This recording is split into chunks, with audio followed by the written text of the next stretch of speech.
দশম খণ্ডের দ্বিতীয় পর্ব। একদিন বেড়াইয়া ফিরিবার সময় আমি আমার পরিচিত সেই নখছেদি ভক্তের খুপড়িতে দেখা করিতে গেলাম। সন্ধ্যার বেশি দেরি নাই।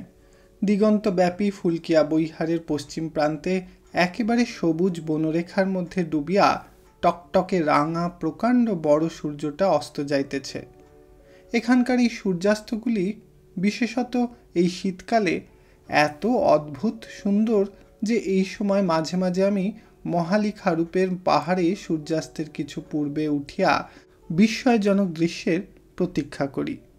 নখছেদি তাড়াতাড়ি উঠিয়া কপালে হাত দিয়া আমায় সেলাম করিল, বলিল, ও মঞ্চি, বাবুজিকে বসবার একটা কিছু পেতে দে। নখছেদির খুপড়িতে একজন প্রৌঢ়া স্ত্রীলোক আছে।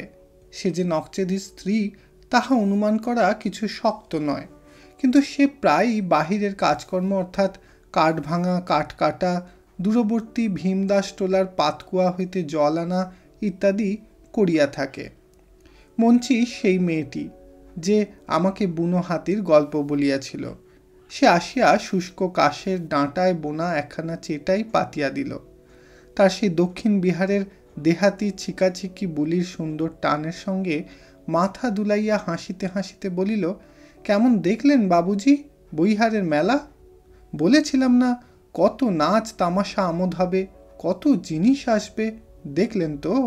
অনেক দিন আসেননি বাবুজি, বসুন, আমরা যে শিগগিরই চলে যাচ্ছি। ওদের খুপড়ির দোরের কাছে লম্বা আধ শুকনো ঘাসের উপর চেটাই পাতিয়া বসিলাম, যাহাতে সূর্যাস্তটা ঠিক সামনাসামনি দেখিতে পাই। চারিদিকে জঙ্গলের গায়ে একটা মৃদু রাঙা আভা পড়িয়াছে। একটা অবর্ণনীয় শান্তি ও নীরবতা বিশাল বৈহার জুড়িয়া। মঞ্চির কথার উত্তর দিতে বোধহয় একটু দেরি হইল। সে আবার কি একটা প্রশ্ন করিল, কিন্তু ওর ছিকাছিকি বলি আমি খুব ভালো বুঝি না।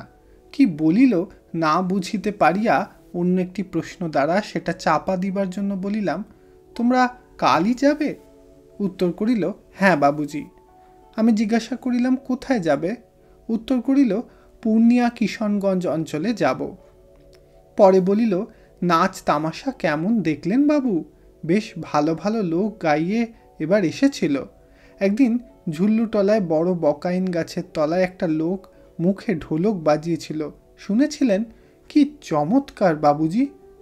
দেখিলাম মঞ্চি নিতান্ত বালিকার মতোই নাচ তামাশায় আমোদ পায়। এবার কত রকম কি দেখিয়াছে, মহা উৎসাহ ও খুশির সুরে তাহারই বর্ণনা করিতে বসিয়া গেল। নখছেদি বলিল, নে নে, বাবুজি কলকাতায় থাকেন, তোর চেয়ে অনেক কিছু দেখেছেন। ও এসব বড় ভালোবাসে বাবুজি, ওরই জন্যে আমরা এতদিন এখানে রয়ে গেলাম। ও বললে, না দাঁড়াও, খামারের নাচ তামাশা লোকজন দেখে তবে যাব, বড্ড ছেলে মানুষ এখনো। মঞ্চি যে নখছেদির কি হয় তাহা এতদিন জিজ্ঞাসা করি নাই, যদিও ভাবিতাম বৃদ্ধের মেয়েই হইবে। আজ ওর কথায় আমার আর কোনো সন্দেহ রহিল না। বলিলাম, তোমার মেয়ের বিয়ে দিয়েছ কোথায়? নখছেদি আশ্চর্য হইয়া বলিল, আমার মেয়ে? কোথায় আমার মেয়ে হুজুর? আমি বলিলাম, কেন, এই মঞ্চি তোমার মেয়ে নয়? আমার কথায় সকলের আগে খিলখিল করিয়া হাসিয়া উঠিল মঞ্চি। নখছেদির প্রৌঢ়া স্ত্রীও মুখে আঁচল চাপা দিয়া খুপড়ির ভিতর ঢুকিল।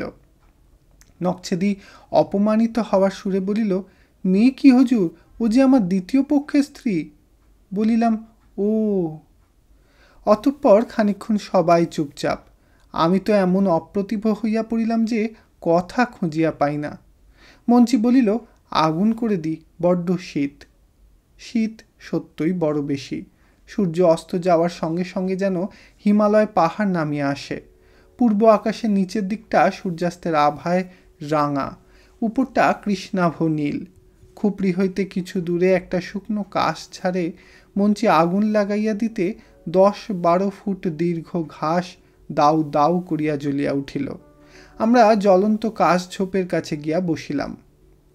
নখছেদি বলিল, বাবুজি, এখনও ও ছেলে মানুষ আছে, ওর জিনিসপত্র কেনার দিকে বেজায় ঝোঁক। ধরুন এবার প্রায় 8-10 মণ সর্ষে মজুরি পাওয়া গিয়েছিল, তার মধ্যে 3 মণ ও খরচ করে ফেলেছে শখের জিনিসপত্র কেনবার জন্য। আমি বললাম, গতর খাটানো মজুরির মাল দিয়ে তুই এসব কিনিস কেন? তা মেয়ে মানুষ শোনে না, কাঁদে, চোখে জল ফেলে। বলি, তবে কেন? আমি মনে ভাবিলাম, তরুণী স্ত্রীর বৃদ্ধ স্বামী, না বলিয়াই বা আর কি উপায় ছিল? মঞ্চি বলিল, কেন, তোমায় তো বলেছি গম কাটানোর সময় যখন মেলা হবে তখন আর কিছু কিনব না, ভালো জিনিসগুলো সস্তায় পাওয়া গেল। নকছেদি রাগিয়া বলিল, সস্তা? বোকা মেয়ে মানুষ পেয়ে ঠকিয়ে নিয়েছে কে দোকানদার আর ফেরিওয়ালা। সস্তা? 5 সের সর্ষে নিয়ে একখানা চিরুনি দিয়েছে বাবুজি, আর বছর 83 রতনগঞ্জের গমের খামারে। মঞ্চি বলিল, আচ্ছা বাবুজি, নিয়ে আসছি জিনিসগুলো, আপনিই বিচার করে বলুন সস্তা কিনা। কথা শেষ করিয়াই মঞ্চি খুপরির দিকে ছুটিল এবং কাশডাঁটার বোনা, ডালা, আটা একটা ঝাঁপি হাতে করিয়া ফিরিল। তারপর সে ডালা তুলিয়া ঝাঁপির ভিতর হইতে জিনিসগুলি একে একে বাহির করিয়া আমার সামনে সাজাইয়া রাখিতে লাগিল। এই দেখুন, কত বড় কাঁকুই! 5 সের সর্ষের কমে এমনিতর কাঁকুই হয়? দেখেছেন কেমন চমৎকার রং, শৌখিন জিনিস না? আর এই দেখুন একখানা সাবান, দেখুন কেমন গন্ধ, এও নিয়েছে 5 সের সর্ষে। সস্তা কিনা বলুন বাবুজি? সস্তা মনে করিতে পারিলাম কই। এখন একখানা বাজে সাবানের দাম কলিকাতার বাজারে 1 আনার বেশি নয়। 5 সের সর্ষের দাম নয়ালির মুখেও অন্তত 7.5 আনা। এই সরলা বন্য মেয়েরা জিনিসপত্রের দাম জানে না, খুবই সহজ এদের ঠকানো। মঞ্চি আরও অনেক জিনিস দেখাইল, আহ্লাদের সহিত একবার এটা দেখায়, একবার ওটা দেখায়। মাথার কাঁটা, পাথরের আংটি, চীনামাটির পুতুল, এনামেলের ছোট ডিশ, খানিকটা চওড়া লাল ফিতে, এই সব জিনিস দেখিলাম। মেয়েদের প্রিয় জিনিসের তালিকা সব দেশেই, সব সমাজেই অনেকটা এক। বন্য মেয়ে মঞ্চি ও তাহার শিক্ষিতা ভগ্নির মধ্যে বেশি তফাৎ নাই। জিনিসপত্র সংগ্রহ ও অধিকার করার প্রবৃত্তি উভয়েরই প্রকৃতিদত্ত। বুড়ো নকছেদি রাগিলে কি হইবে, কিন্তু সবচেয়ে ভালো জিনিসটি মঞ্চি সর্বশেষে দেখাইবে বলিয়া চাপিয়া রাখিয়া দিয়াছে, তাহা কি তখন জানি? এইবার সে গর্ব মিশ্রিত আনন্দের ও আগ্রহের সহিত সেটা বাহির করিয়া আমার সামনে মেলিয়া ধরিল। একছড়া নীল ও হলদে হিংলাজের মালা। সত্যি কি খুশি ও গর্বের হাসি দেখিলাম ওর মুখে। ওর সভ্য বোনেদের মতো ও মনের ভাব গোপন করিতে তো শেখে নাই। একটি অনাবিল নির্ভেজাল নারী আত্মা ওর এইসব সামান্য জিনিসের অধিকারের উচ্ছ্বসিত আনন্দের ভিতর দিয়া আত্মপ্রকাশ করিতেছে। নারী মনের এমন স্বচ্ছ প্রকাশ দেখিবার সুযোগ আমাদের সভ্য সমাজে বড় একটা ঘটে না। মঞ্চি বলিল, বলুন দেখি কেমন জিনিস? আমি বলিলাম, চমৎকার। মঞ্চি বলিল, কত দাম হতে পারে এর বাবুজি? কলিকাতায় আপনারা পড়েন তো? কলিকাতায় আমি হিংলাজের মালা পড়ি না, আমরা কেহই পড়ি না, তবুও আমার মনে হইল ইহার দাম খুব বেশি হইল 6 আনার বেশি নয়। বলিলাম, কত নিয়েছে বল না? বলিল, 17 সের সর্ষে নিয়েছে। জিতিনি বলিয়া লাভ কি, যে সে ভীষণ ঠকিয়াছে। এসব জায়গায় এরকম হইবেই। কেন মিথ্যা আমি নকছেদির কাছে বকুনি খাওয়াই, ওর মনের এ অপূর্ব আহ্লাদ নষ্ট করিতে যাইব? আমারই অনভিজ্ঞতার ফলে এবছর এমন হইতে পারিয়াছে। আমার উচিত ছিল ফেরিওয়ালাদের জিনিসপত্রের দরের উপরে কড়া নজর রাখা, কিন্তু আমি নতুন লোক এখানে, কি করিয়া জানিব এদেশের ব্যাপার? ফসল মারিবার সময় মেলা হয় তাহাই তো জানিতাম না।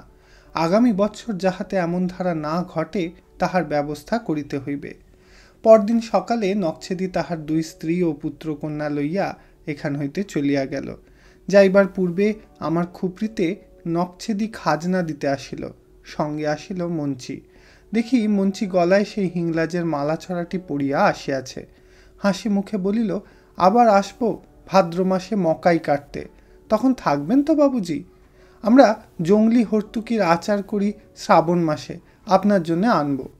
মঞ্চিকে বড় ভালো লাগিয়াছিল, চলিয়া গেলে দুঃখিত হইলাম। ইতি আরণ্যক উপন্যাসের 10ম খণ্ডের 2য় পর্ব তথা গোটা 10ম খণ্ডটি সমাপ্ত হইল। ধন্যবাদ।